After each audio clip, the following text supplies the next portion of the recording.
Hey, glad to be teens, LGBT. It's another Sunday, and I'm Paula, if you didn't know already. This week we are talking LGBT members in the media, and talking about what our favourite films are, or musicians and things like that. I'm going to start with films, just because it's probably going to be the shortest bit for me.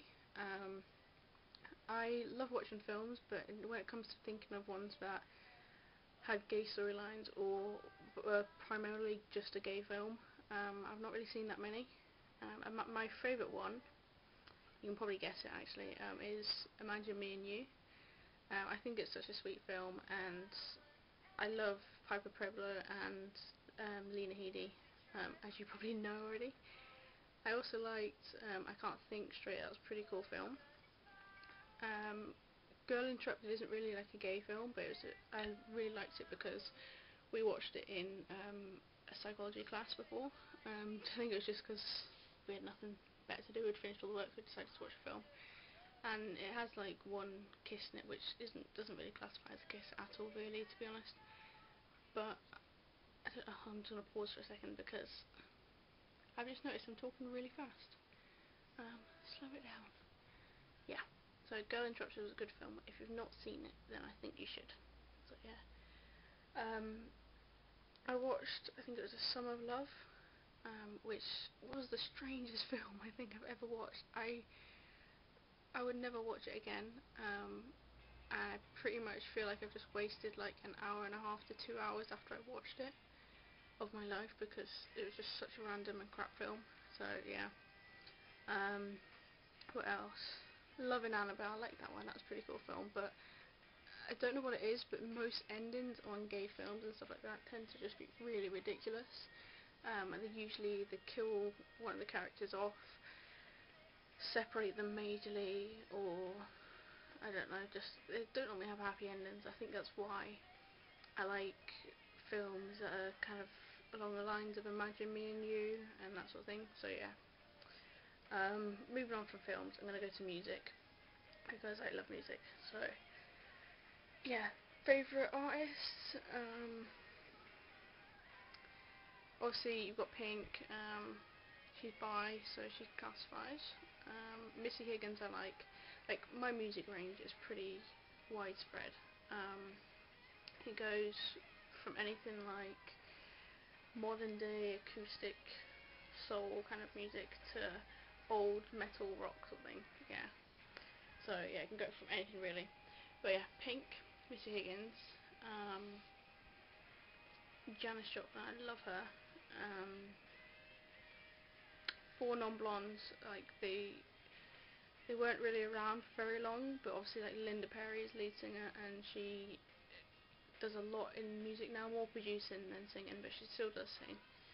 And everybody knows their song called What's Up. If you don't know it by the title or by the band name, just literally search What's Up by 4 Non-Blondes on YouTube, and you will know the song, guaranteed. I'm just going to look from my computer to see what other artists I listen to. What else we got? Melissa Etheridge. She's alright every now and then. I don't really like listening to her a lot, but she's alright every now and then. Who else? B-52s. I love them. I love listening to Love Shack and that sort of thing on like getting ready for a night out. Right? It's always good. Who else we got? Sick of Sarah. The Clicks. Who else have we got? Yeah, it's pretty much Veronica's, because Jess is, I don't know if she's technically said that she's bi, but she dated a chick, so pretty much gotta be. Who else? Her. Obviously it's got Alicia Haley in there as well. Yeah, who else? Yeah. Okay, yeah, I have loads. My favourite ones would be, obviously, Pink. I like to think that Hayley Williams is at least bi, but, you know. And I also like to think sometimes that Kelly Clarkson's bi, but she's probably not. Yeah, and TV. So the TV, there's so many like gay storylines and that in whatever programs you watch. But obviously L Word is the main one. I didn't really like, I think it was like season 3 is the only one that I didn't particularly like too much. Favourite characters on there? Probably Alice. I'm not too fond of Shane. Like, I like her more when she's kind of like with Carmen and she was in a relationship rather than just being the Shane that kind of sleeps about. Yeah, I think Alice and Shane, like Shane in a good season, is my favourite characters on there. What else?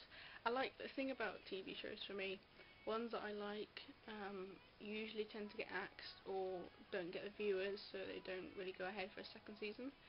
So, like, I love the program Sugar Rush. It was like a UK one. I don't know, like, if it got shown in the US or not. Probably didn't.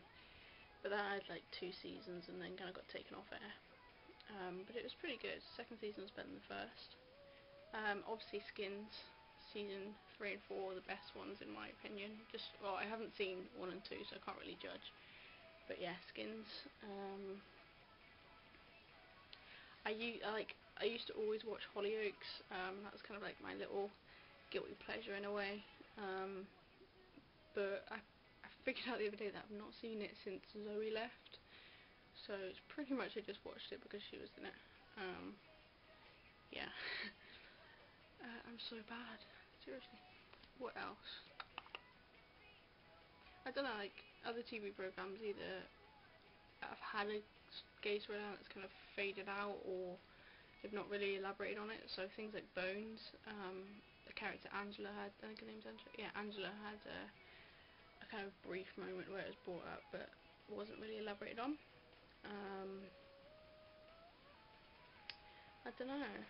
Like, yeah, it's pretty much. I don't really watch a lot of TV either. If I do, it tends to be more Heroes. Obviously, yeah, Heroes has got a gay storyline. There we go. Heroes, Bones.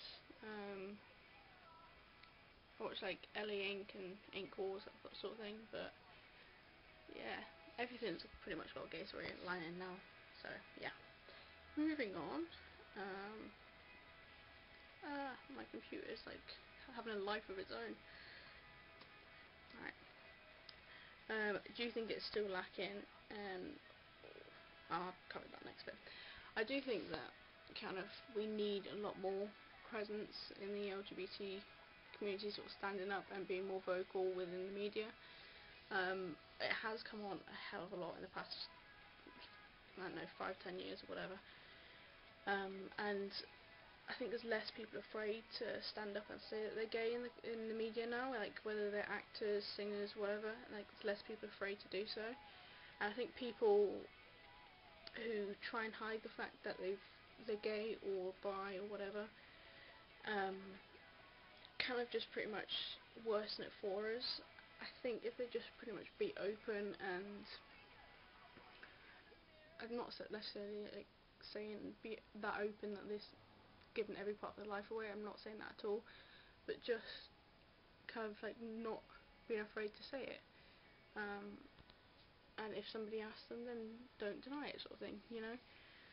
So people who in the media at the moment, whether they're singers, actors, dancers, whatever it may be, those who are out in the media are incredibly, I think, brave in my opinion, and kind of give everybody else kind of a bit of hope, really.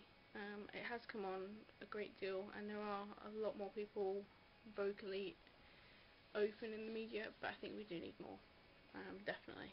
And in my opinion, I like to think that everybody's gay until proven straight. So yeah, that's my end note for this week. I'm off to watch the football because there's like loads of games on today, and I have money riding on them. So yeah, I will see you guys next Sunday, and have a good week, guys, and I look forward to seeing your new person on Wednesday. Obviously I'm not saying who it is, but yeah, look forward to seeing you Wednesday, and have a good week. Bye.